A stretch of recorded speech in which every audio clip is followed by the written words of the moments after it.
Muito bem.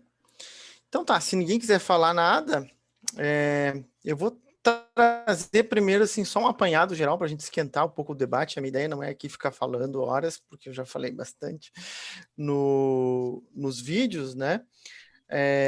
Então, assim, lá no ponto de gastos sociais, né, a gente viu ali, eu coloquei 2 vídeos, em torno de 45 minutos cada um, aliás, nas 2 oportunidades, e coloquei outros como opcionais que foram bastante acessados também, não é? Então, a gente debateu ali alguma fundamentação teórica, né, de políticas sociais. Depois também vimos no segundo vídeo gastos sociais no Brasil de forma um pouco mais genérica, assim, não é? As principais políticas sociais existentes, quanto que se gasta em educação, quanto que se gasta em saúde, quanto que se gasta em previdência, qual é os tipos diferentes de regimes de previdência que nós tivemos, não é? As diferentes regras previdenciárias, as reformas previdenciárias. Eu coloquei um vídeo opcional lá sobre previdência que também foi bastante acessado. E, enfim, todas essas questões que finalmente a gente falando então do retorno, não é? Como que a gente mensura, que sempre tem uma ideia assim corriqueira de que o retorno do gasto público no Brasil é baixo, não é? E dentro dessa visão sempre tem uma perspectiva equivocada, né? De que primeiro que o Brasil é um país rico e que as políticas públicas são ruins, né? E, na verdade, como eu falei ali várias vezes, eu sempre falo, o Brasil não é um país rico, tá? O Brasil é um país de uma renda intermediária, não é? Não é Dinamarca, não é Finlândia, não é Noruega, não é Suécia, não é a Suíça, não é a Austrália, não é... Então, né? Não é os Estados Unidos, tá certo? O Brasil é um país com uma renda intermediária, em torno de US$ 10.000 anuais, bastante desigual, com uma pobreza muito grande, né, sendo que mais da metade da população recebe R$ 2.000 mensais. Essa é a realidade brasileira, esse é o Brasil, tá? Então, os nossos serviços públicos, e tudo relacionado, na verdade, não apenas serviços públicos, mas o nosso nível de desenvolvimento, o nosso nível educacional, o nosso nível profissional, está relacionado com o nosso nível geral, né, o nosso nível médio, que a gente mensura pela renda per capita. Então, isso que eu chamei a atenção ali, principalmente, né, a questão da renda per capita, né, que é um dos principais indicadores que a gente tem para saber o nível do país, e a partir daí, então, a gente pode fazer uma análise. Mas como que a gente vai medir, então, né? Eu chamei a atenção lá que tem que olhar os indicadores de saúde, não é? Como, por exemplo, expectativa de vida, mortalidade infantil, morte de doenças evitáveis, né? Acesso à saúde das diversas formas. Como que foi esse histórico no Brasil? Coloquei também lá num vídeo, um áudio complementar sobre o histórico do desenvolvimento da saúde no Brasil. O mesmo vale para a educação, que a gente sabe que o Brasil não tem bom nível educacional no nível internacional, né? Mas isso não é uma coisa de hoje, né? Isso é uma coisa já de várias décadas, tá certo? Na década de 50, metade da população era analfabeta, e, enfim, há 30 anos atrás, a taxa média de escolaridade era de 3 anos per capita, né? Por cada pessoa estudava em média 3 anos. Então, a gente tem um nível educacional precário, que não é de hoje, é de já muitas décadas, né? É uma questão, na verdade, até secular, né?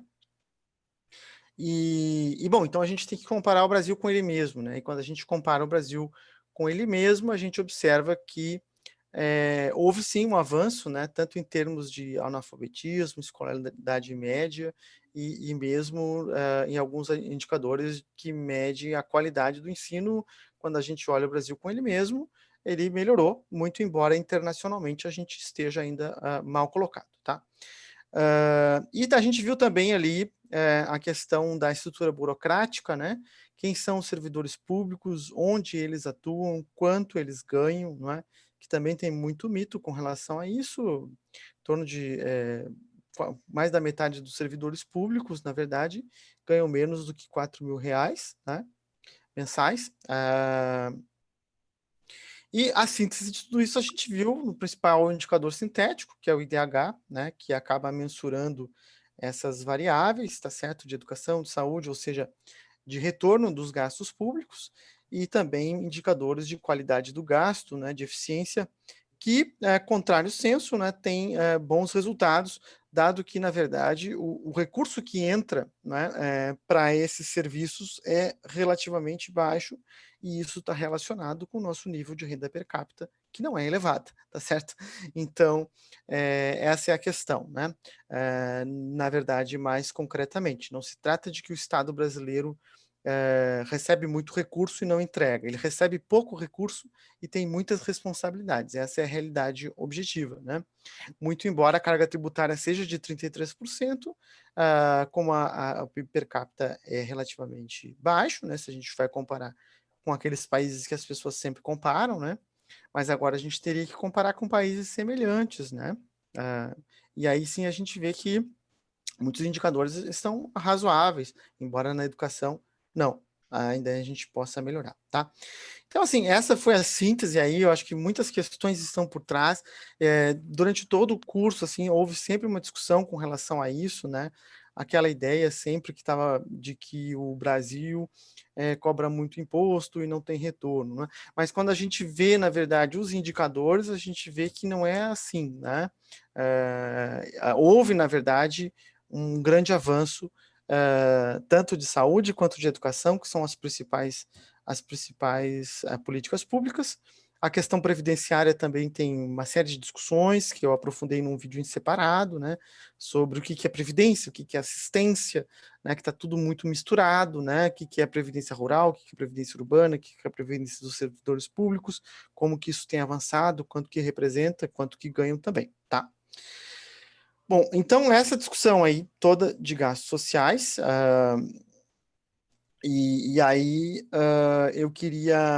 eu acho que eu já vou falar também, assim, de dívida, assim, né, um panorama mais geral, retomando os principais pontos, e depois a gente ouve aí o pessoal, né, o que eles têm a dizer, a contribuir, a concordar, a discordar, né, a debater, a querer aprofundar, etc., tá? Então, assim, a parte de dívida pública, eu coloquei ele também em 2 vídeos, né, de 45 minutos, mais ou menos. Um deles, eu sei que estava um pouco denso, assim, né, na verdade. O primeiro estava bastante denso, assim, né, tinha muito conteúdo, assim, talvez não tão simples, mas a minha ideia é, como eu falei no próprio vídeo, é tanto ficar, né,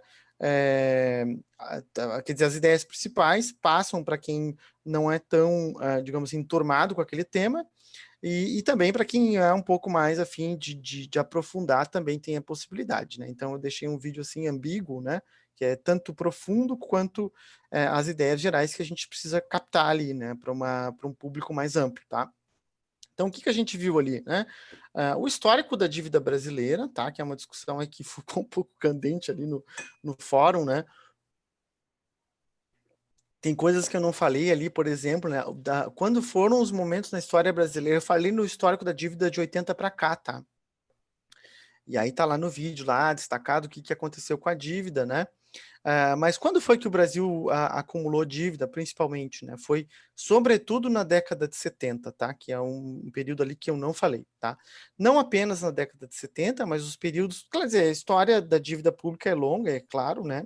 E como eu falei no próprio vídeo, dívida pública é algo normal, né? Todos os países possuem dívida pública, tá?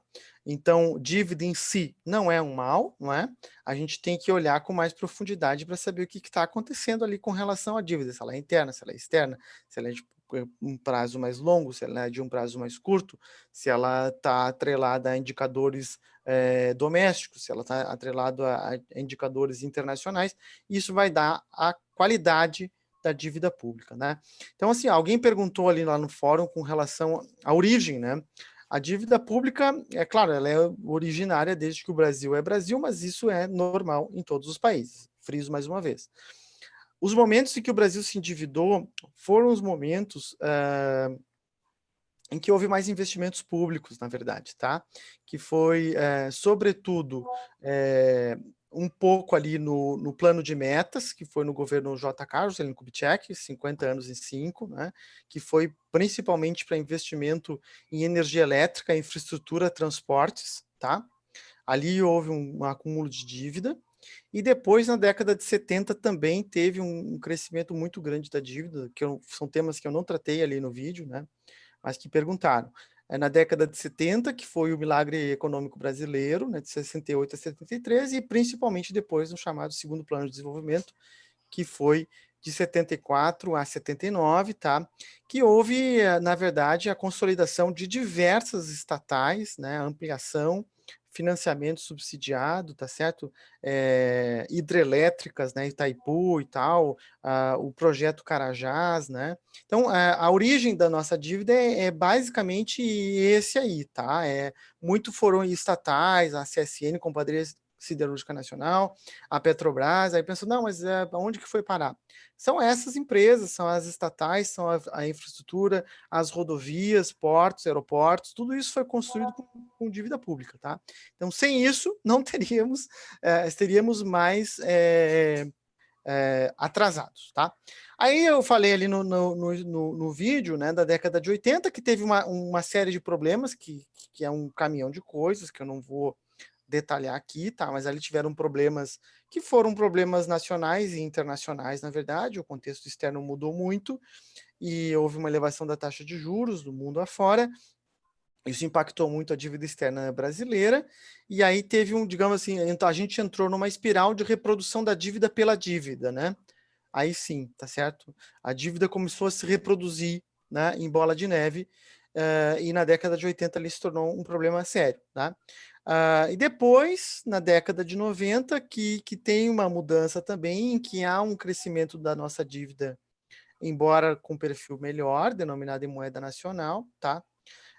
Mas, assim, muito dessa dívida aí, que cresceu muito na década de 90, que foi um dos momentos que a dívida mais cresceu, foi derivada da política econômica, da política monetária, com taxa de juros elevada, com taxa de câmbio apreciado, o Plano Real, né, que estabilizou preços, mas teve um problema sério de endividamento, muito embora esse endividamento fosse em moeda nacional, ela estava atrelada à moeda estrangeira, que no caso o dólar, que desvalorizou em alguns momentos ali, sobretudo em 99, como a gente lembra, desvalorização de 99, isso aumentou a nossa dívida. Então, esses dois momentos, na década de 80 e na década de 90, foram momentos em que a dívida aumentou por conta de política econômica e por conta de reflexo do próprio nível de endividamento. Em outros momentos, como na década de 50, na década de 70, foram momentos em que o Brasil se endividou para construir estatais, para edificar, né? Então, aí eu contei todo esse histórico, assim, mais da década de 80 para frente, né? Problematizei algumas questões ali, e existem outros elementos assim que são um pouco mais complexos, que talvez não seja o caso de aprofundar, mas a dívida pública ela não diz respeito apenas a déficit, né, fiscal, mas também a política monetária, como eu falei, também a política cambial e também a questão do Banco Central, né? Então, uma parte da dívida pública é política monetária, é Banco Central, tá certo? E isso é absolutamente normal, né? A moeda que a gente tem no bolso é dívida pública, tá? E isso não é feio, não é ruim. Todos os dias o Banco Central compra e vende títulos públicos, tá certo? Remunera as reservas bancárias, e o que são essas reservas bancárias? São os depósitos à vista, é o dinheiro que você tem lá na sua conta, né? E também aplicações financeiras das pessoas e dos bancos, tá? Então, isso é comercializado diariamente pelo Banco Central. Eu não problematizei muito isso, porque é uma coisa muito específica e muito mais profunda, mas o que eu quero dizer com isso é que dívida pública é uma coisa normal, tá? Não é feio, não é ruim, né? Existe toda uma visão de que dívida é ruim, de que dívida é feio, de que é ruim ser endividado. Para as pessoas pode até ser, para empresas eventualmente, mas também, se a gente analisar, quais são as empresas mais endividadas? São as maiores empresas, né? A Petrobras é a empresa mais endividada no Brasil, que é a maior empresa, né? A segunda empresa mais endividada é a Vale, que é a segunda maior empresa, e assim sucessivamente, né? E também aquela coisa que a gente já falou 500 vezes, né? De que o Estado não é uma família e o Estado não é uma empresa, tá? Então, é normal o Estado Nacional ter endividamento, certo? É absolutamente normal. A questão toda é essa que eu falei, se ela está atrelada à moeda estrangeira, que não é o caso da dívida brasileira atualmente, que é muito mais dramático, né? Então ela está denominada em moeda nacional. Nenhum país quebra na própria moeda, tá? Então, não tem como o Brasil quebrar em reais. Então, isso seria um absurdo, né? O Brasil quebrar em reais, dado que o Brasil que emite reais, né? Então, não existe possibilidade de insolvência do país na própria moeda, tá? Ele quebra quando ele não tem moeda estrangeira para pagar endividamento ou transações externas. Isso aconteceu com o Brasil inúmeras vezes, mas não é o caso aqui agora, tá? Do que a gente está vivendo. Então, assim, eu deixei claro também lá, abri lá os relatórios do FMI e tudo, né? A previsão. O Brasil vai se endividar, tá certo? Isso vai acontecer, certo? Nos próximos, já está acontecendo nesse ano, vai acontecer devido à situação toda que a gente está vivendo, e não é só o Brasil, o mundo inteiro vai aumentar o nível de endividamento. Isso tem acontecido nos últimos tempos. O que a gente precisa é deixar de ver isso como uma coisa necessariamente ruim, porque pior do que aumentar a dívida pública é a vida de todo mundo degringolar, como tem sido, aliás, nos últimos anos, né? Quer dizer, o nível de renda per capita está caindo, a gente está com um nível de desemprego elevado, isso traz sofrimento para as pessoas, traz escassez, traz fome, traz miséria, traz desemprego, uma série de coisas que ninguém quer, então isso é pior, tá certo? É muito pior a gente ter uma situação terrível de decadência, como a gente tem tido nos últimos anos, certo? É isso que está acontecendo concretamente, do que não ter problemas de endividamento, né? Então, toda essa discussão, né? Depois eu coloquei lá um pouco da teoria monetária moderna, que também não quis aprofundar muito, mas só para falar que eles trazem uma outra visão de que justamente essa, né, de que a gente tem que olhar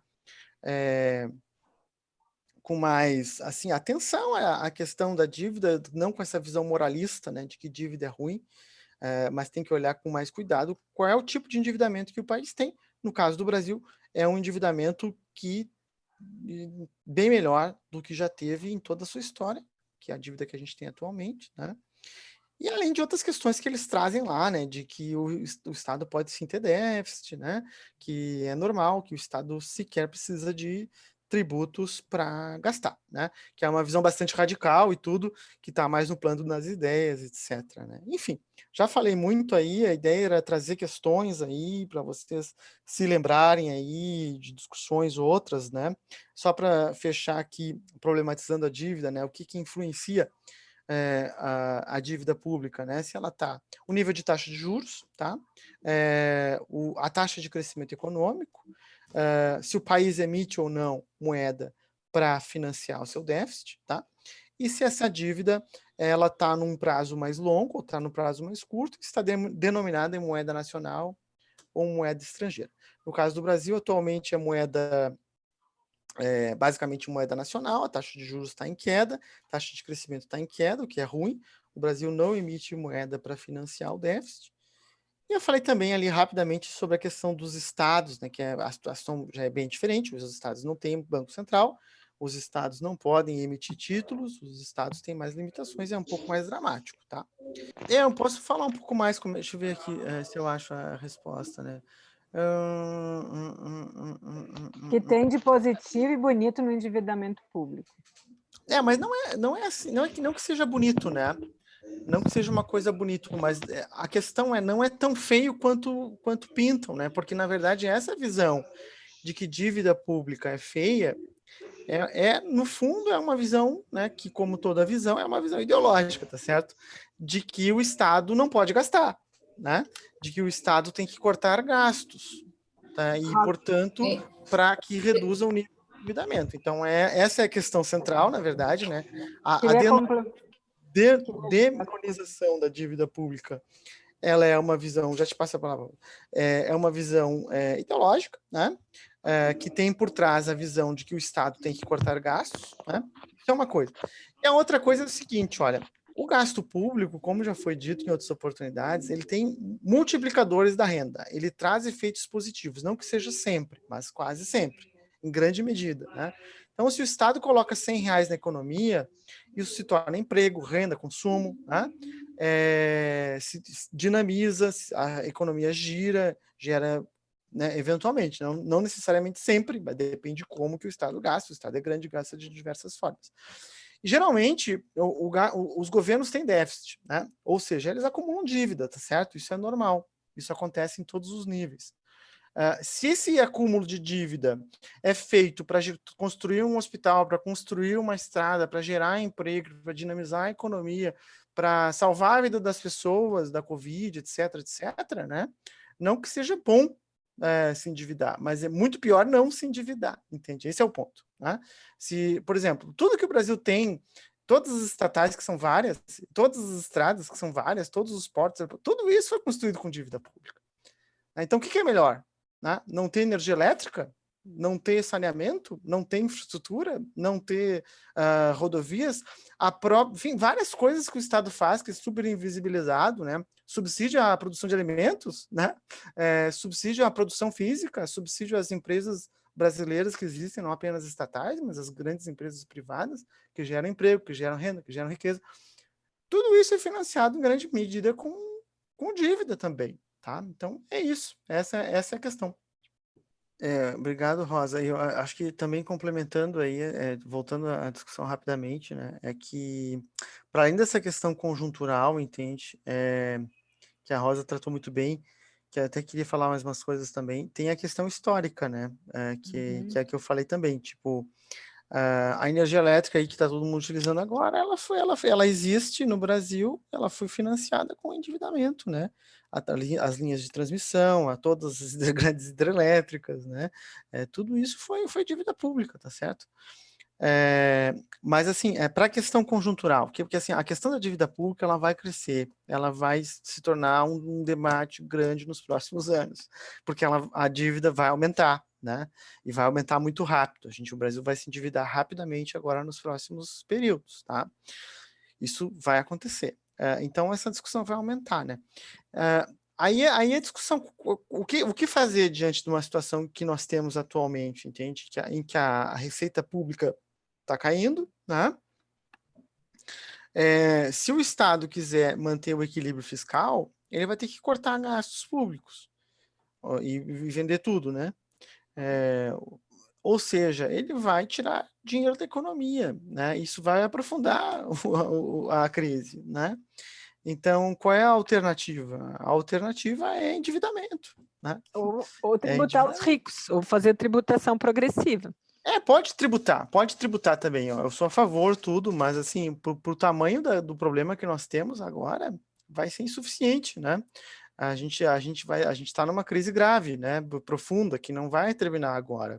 Mesmo que cabe a Covid, a crise vai continuar, vai se prolongar por um tempo ainda, por alguns anos. Então, assim, né, o que tem que fazer nesse momento? As saídas são né, o que o governo quer? Corta tudo, privatiza tudo, vende tudo, fecha o Estado, né? Bom, né? Isso vai tirar dinheiro da economia, vai aprofundar a crise, vai aumentar o endividamento. A outra alternativa é tentar fazer uma política para sustentar a renda nacional, que é o que estão fazendo na Europa, que é o que estão fazendo no Japão, que é o que estão fazendo maciçamente nos Estados Unidos e tudo, né? Então é isso, entende? A dívida pública ela é um instrumento que não que seja lindo ter uma dívida, mas é muito pior em alguns momentos você não ter a dívida do que jogar a sociedade e o país pro abismo, né? Então é isso. Alguém perguntou ali, falamos tanto de dívida pública, se ela não é preocupante, aí pergunto, como está a liquidez dessa dívida, tá?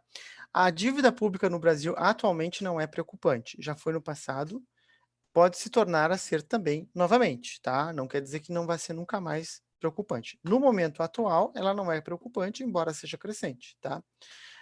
Como está a liquidez? A liquidez atualmente é plena, tá certo? Não existe nada mais líquido, só moeda é mais líquido que dívida pública, né? Então, o Brasil consegue se financiar facilmente, o Brasil não tem problemas de financiamento, nem internacional, com moeda estrangeira, nem nacional, com títulos públicos. Não existe desconfiança com relação aos títulos públicos, muito embora esteja se criando um clima, né, no Brasil agora de que, ó, que horror, né, o Brasil vai se endividar, mas não é o Brasil, né, isso que eu queria chamar a atenção de novo. É o mundo todo que vai se endividar por causa da crise, isso está dado, né, vai acontecer. Então, o Brasil vai se endividar e aí aqueles que compram títulos públicos vão jogar propositalmente mensagens subliminares o tempo inteiro de que essa dívida é impagável, né? Para que essas pessoas que financiam, que é um emaranhado gigantesco, né? Ganhem mais, né? Ou seja, aumente a taxa de juros, tá? Mas, assim, o Brasil não tem problema de insolvência, né? Isso está fora do nosso horizonte nos próximos períodos aí. Não que isso nunca mais vai acontecer, pode acontecer, né? Mas nesse momento, não, tá? A gente não tem esse problema de insolvência. Queria chamar a atenção que para os estados e para os municípios a situação é completamente outra, né? Porque os estados e os municípios, eles não emitem moeda, e os estados e municípios não emitem títulos de dívida pública. E a redução da receita fiscal vai acontecer no nível federal, redução da receita tributária, e vai acontecer também nos níveis estaduais e municipais. Já está acontecendo esse ano de 2020 e vai continuar acontecendo em 2021, não é? E, bom, isso sim é muito mais dramático, tá certo? Porque os estados eles têm muito mais limitação. O que fazer diante de uma situação como essa? Vai ter que ter ajuda federal, não tem jeito, né? Não tem escapatória. A União vai ter que ajudar, como já ajudou, aliás, esse ano, né? A despeito de todo o discurso e tal, teve que ajudar, porque senão os estados e municípios não vão ter dinheiro para papel higiênico ali, entende? Porque vai cair a receita, né? Que é o que acontece quando tem uma crise econômica, né? O nível de atividade cai, a arrecadação cai, né? E daí ou você liquida tudo, fecha tudo e acaba tudo, demite todo mundo, ou você se endivida, tá? Então, e aí me parece que é mais racional se endividar, né? Eu queria voltar então à discussão ali, que o pessoal falou de tributar e também da emenda constitucional e tal, etc, né? Eu queria retomar esse ponto porque eu acho relevante, né? Eu acho que, embora seja outro tópico, né? Mas, assim, é claro que eu sou a favor de tributação mais progressiva, né? Como a gente chama. E não é apenas eu, né? Todo mundo aqui do curso, mas, assim, é o próprio FMI, tá certo? É uma coisa que, assim, atualmente o FMI aí, que é a ponta de lança do liberalismo, né? Se observou que tem que tributar os mais ricos, isso hoje é ponto pacífico, tá certo? Não existe mais discussão sobre isso em termos teóricos e tudo, não existe mais, né? Enfim, né, todos os autores, mesmo que defendiam essas ideias, já mudaram de ideia, né? Quer dizer, existe no debate público, assim, político e tal, essa visão, né? Mas, assim, na discussão mais teórica, acadêmica, isso já caiu por terra, né? Tem que aumentar a tributação sobre os mais ricos, enfim, né? Isso internacionalmente, não é no Brasil, é no mundo todo. O caso do Brasil é mais escandaloso, devido à situação que nós temos de estruturação tributária, mas é algo que se defende assim em todo canto atualmente, nos centros, digamos assim, científicos e tal, né? Bom, então isso é uma coisa. A outra coisa é que o tamanho da crise que a gente tem pela frente, tá? Que assim, a crise que a gente tem pela frente, que está no momento agora, né? Ela é muito grande, né? Então, assim, como eu falei, né? Eu queria reforçar isso. Tributar não vai resolver, né? Pode amenizar, pode ajudar a, digamos assim, fazer com que a dívida pública não exploda e que o déficit público não seja gigantesco, absurdamente gigantesco, mas não vai ser suficiente, né? A gente vai aumentar a dívida, né? Porque o déficit, por exemplo, desse ano vai ser absurdo, né? Tanto porque aumentou o gasto, quanto porque caiu a receita, nesse ano especificamente, né? As duas coisas aconteceram, né? Então, a gente vai ter um déficit recorde, assim, né? E significa o quê? Dívida pública, né? E mais toda a situação conjuntural então, assim, plum, vai explodir, né? Vai explodir. E aí essa discussão, né? Então, o que fazer, né? O que tem sido feito? Tem sido feito corte de gastos. Quais têm sido os resultados? recessão, desemprego e pior das condições de vida da população, né? É isso que está acontecendo, né? Ponto. Ah, mas o Brasil vai cortar gastos e aumentar o investimento. Não aconteceu, né? O Brasil cortar gastos e aumentar o crescimento. Não aconteceu, né? O Brasil cortar gastos e atrair capital externo. Não aconteceu. Então falhou, né? Falhou. Não deu certo. Pronto, né? Tem que mudar aí a nossa agenda, né? Alguém falou ali no chat ali da questão da origem, né? Eu entendo essa discussão, porque existe toda uma discussão aí, né, com relação à dívida pública e tal, né? Digamos assim, uma visão de que é um grande roubo, né? Eu não concordo com essa visão, entende? Eu acho que existem problemas, né, que eu falei até lá na videoaula, né? Que é a questão do nível de taxa de juros no Brasil, que é muito alto. Isso sim, né? Em alguns momentos em específico, em que o Brasil aumentou a nossa dívida, né? E, bom, não teve resultados, digamos assim, positivos, né? Como foi no caso ali da década de 80, que foi uma desgraça, né? E na década de 90 teve o resultado positivo, foi a estabilização de preços, né? A redução da inflação teve um custo muito grande em termos de endividamento, tá? Que persistiu por longo tempo. Então, essas foram as situações mais dramáticas, né? Mas, assim, não é um grande roubo, uma grande roubalheira, uma coisa que ninguém sabe, que ninguém vê, que sabe que estão metendo a mão na... Não é isso, na verdade, né? Existem eventuais problemas, né? De taxa de juros, de taxa de câmbio, como eu disse. Mas não é, assim, uma grande coisa esperta que o pessoal rouba e tudo, né? Não, isso aí não. Isso aí não, né? Alguém sabe ali organizar ali as questões que foram colocadas? Não pagamento da dívida pública, investir o que é entregue aos bancos a títulos de juros e serviços dessa dívida pública não é a melhor opção? Dá um calote, no caso. Eu sou contra, né? Porque isso traz um problema muito sério, né? De financiamento, aí sim, né? De redução de liquidez e tudo, né? O que acontece? Qual é a discussão que eu acho que deve ser feita? Eu vou falar mais uma vez, né? O nível de taxa de juros no Brasil, né? O custo dessa dívida sempre foi muito alto, né?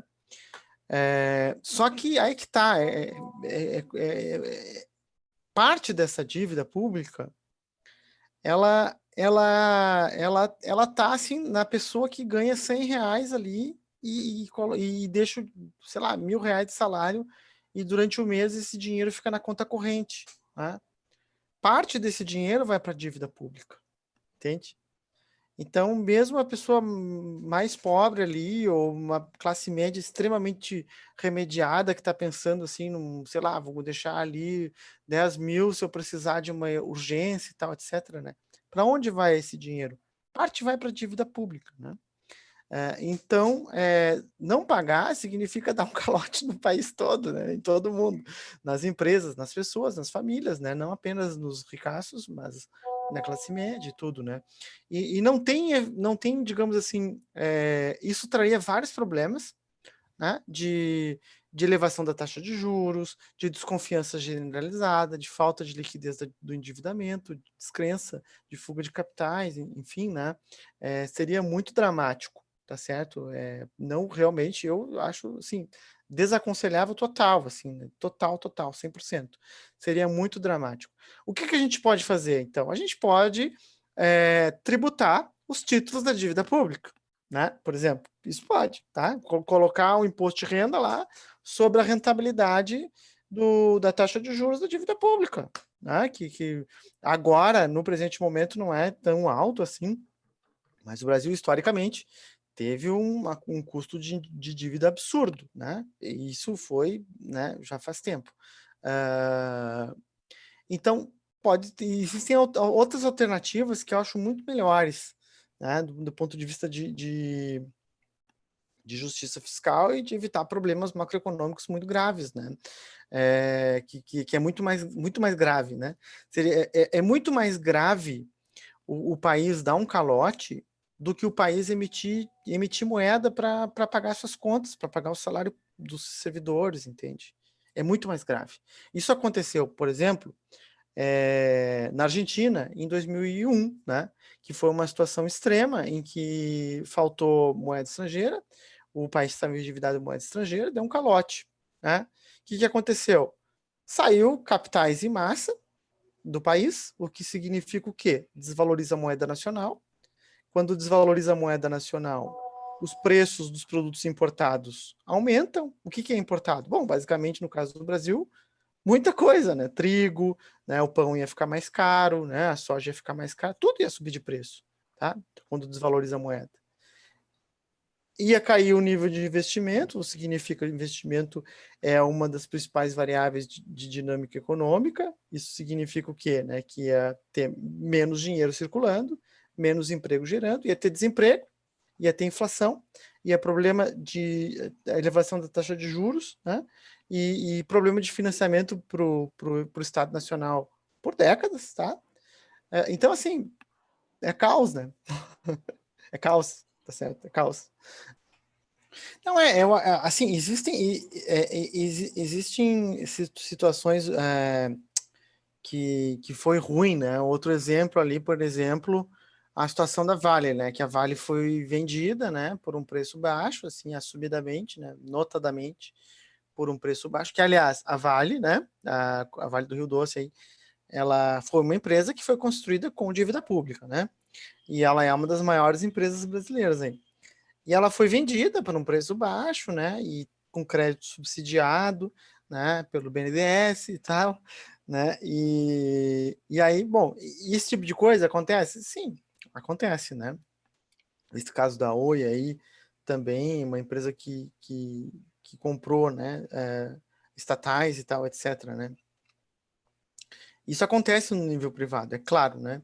Mas e que muitas vezes tem também, digamos assim, financiamento do Estado, que são coisas que são criticáveis, né? Mas o que eu chamo atenção, né, é aquilo que eu falei antes, entende? Que a gente contestar a dívida pública, o pagamento da dívida pública, tem efeitos macroeconômicos muito ruins, né? Sobre preço, sobre emprego, sobre renda, sobre produção, sobre então é muito pior, né? Entende? É isso. Né? Então seria melhor o Brasil imprimir toda a moeda do que deixar de pagar, entende? Seria melhor, enfim, tantas outras alternativas seriam melhores do que contestar a dívida pública, porque isso tem problemas por muito tempo. Né? Quer dizer, uma das justificativas que existe aí para o nível de taxa de juros do Brasil ser alto é que o Brasil deu vários calotes, né? O Brasil deu vários calotes ao longo da história. Vários, não sei quantos, inúmeros, dezenas, né? Foram muitos, né? Que o Brasil deu, né? No século XIX, no século XX, né? O último grande calote que o Brasil deu foi na década de 80, né? Porque de fato não tinha como pagar a dívida, né? E isso trouxe problemas. Um deles é o quê? Por que o Brasil tem a taxa de juros mais alta? Que o pessoal fala, porque o Brasil deu vários calotes ao longo da história, né? E de fato deu, né?